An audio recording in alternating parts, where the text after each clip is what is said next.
I take smaller circumstances, but for big things that I really want. One day I was visualizing, I was inspired to do it. I felt the man that I wanted wrap his arms around me, and I was just laying in bed and feeling the ease of having coffee together. An hour later, a man that I've known for 10 years, that I haven't seen in a long time, sent me a message that said, I've had a crush on you for the last 10 years. I have felt the same way.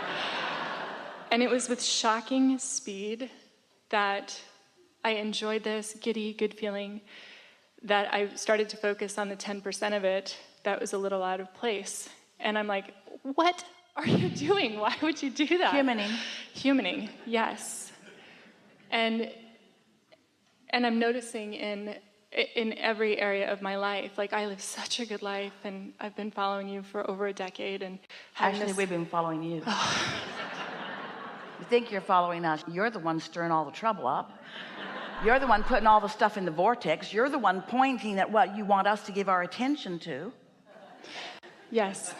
So I'm looking at the next leading edge step for me to really just do that hard when I look in that direction of something that legitimately is not what I want, whether it's in business or anything or a relationship, and just say, no, I don't have to consider that. Because it's either this or something else. Let's chew on this for a little bit, because when you say no, the universe says she wants a lot more of that, because there's no such thing as no in this attraction-based universe. You're really going to like this, so let's just chew here for just a little bit. Start with something that you know really well. There's only attraction, there's no assertion. So that means when you get something that you don't want and it feels like somebody else is involved, it feels like they're after you, so you feel resistance about it. You sort of want to push that away. But when you stop for a moment and remember the most essential, absolute premise of all that you know, there's no assertion. So if there's no assertion and it feels like something's coming at me, what's up with that? Oh, I'm attracting something that I'm trying to push away and blaming them. You don't want to go there, do you? Blame does feel better than guilt, but that's what's happening.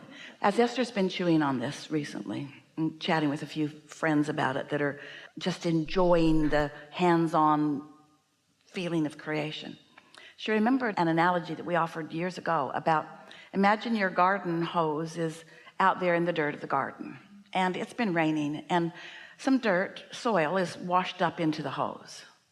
But when you open your valve and let some water flow, it all washes right out. It all washes right out. And it doesn't have to be a fire hose kind of pressure to wash it out. It just has to be gentle. And so as you are meditating on a regular basis and looking for positive aspects, reveling in the deliciousness of your life as you so often do, then you've just got that steady flow, that ease and flow of well-being flowing from you, which puts you in a position where you can't negatively attract and positively attract at the same time. You're doing one or the other. For Esther, there was something about acknowledging, wait a minute, this person is doing something to me that I don't like. And it feels for sure like that person is doing it to me, or that this situation is doing it to me.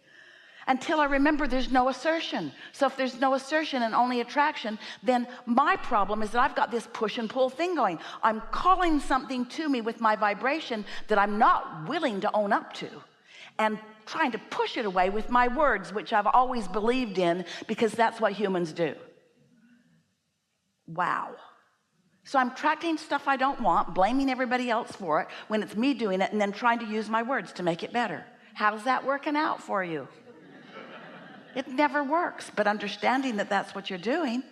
So Esther began saying, I'm going to own my stuff. She used a different word. She got it from somebody else. I'm going to own my vibration. So things are going really well. She's like you. She has a wonderful life. But sometimes stuff happens that she feels uncomfortable about. And so she started thinking, now, wait a minute. There's no assertion. So all my previous premises are flawed, as I think you're doing that to me. You situation, you traffic, you economy, you whatever you are, you government, you politics, you personal whatever. If law of attraction, if it's only attraction, there's no assertion, then what is it that I would be well to acknowledge that I've got going on that's making me call that from you. All right, so you're sitting with that for a minute. Does that make sense to you? It's all you. You don't want it to be, but it is. It's all you. Feels like it's them, but it's all you. Damn it. You'd like it to be their fault, but it's all you. It's all you. So what's going on? So how do the others fit into it? Well, you're on an island with them. So let's talk about some of the things that you might be feeling, what it is that you're feeling that brings this to you. So you want to play with us? Yes. Tell us something, if you want, that comes to you, and then together we will identify the vibration you've got going on that calls it to you. We'll help you to figure out what you've got going on vibrationally that is bringing this thing that you're not wanting to own. Amazing.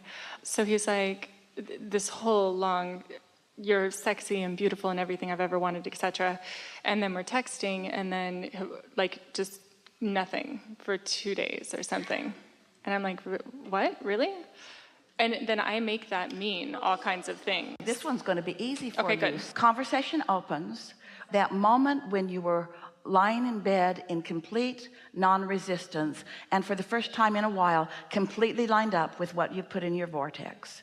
And then because you completely lined up with it, your vibration had risen to the equivalency of what was in your vortex. And then the door opened and the conversation came from him. When you got what you wanted, we're saying it was attraction from under the influence of source.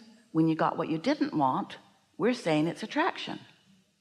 So for a moment you were open to what felt good, but then what happened? What happened is something didn't happen. So let's talk about, you're able to see the cause and effect of lying in bed, feeling aligned, and you saw the effect of that. Now, don't you want to acknowledge the cause and effect of your point of attraction for the other? So don't you want to own what's going on in your vibration? What is that? Well, I've had this before where it felt good in the beginning and then it doesn't feel good, and I don't know if I want to go down that road again. Those are the physical words that describe that vibration. What if there's someone even better? What if this is 90% really, really good and 10% eh? What if there's 99% really good? What if this isn't who I want? Doubts are starting to come because you're focused upon this cosmos of the vibrational. So what are you offering vibrationally? Insecurity. What are you offering vibrationally? Give us the emotional words. Insecurity was how it felt. Insecurity. Uncertain. Not unworthy. Uncertain. Too much. It's not my choice solely. There's somebody else and I'm uncertain, and what if he doesn't choose me but I choose him? That's what this whole conversation is about. This whole conversation is going to lead to the discovery of how we get from each other what we are getting from each other and why. That really is what you're looking for, which is why you've attracted this experience, so that you can understand that, because you're interacting with people all the time. So earlier, as we were talking to you and we said, you got that? And you said, yes, we've got that. So then what we want to say is, okay, now you've got that. Let's see how we're fitting together with other people. Let's see what the other components of the other vibrational offerers have to do. In other words, it's always a vibrational match, isn't it? You okay? You with us so far? All you have to do in owning your stuff is acknowledge, my insecurity is evoking what from him? Insecurity. Defensiveness. If I weren't doing this, I wouldn't be getting that. If I weren't doing this, I wouldn't be getting that. So who's doing this to me? Where's the flaw? Where's the 10%? It's in you. It's not in him. I feel 90% sure of myself and 10% insecure. And why do you feel insecure? Past experience.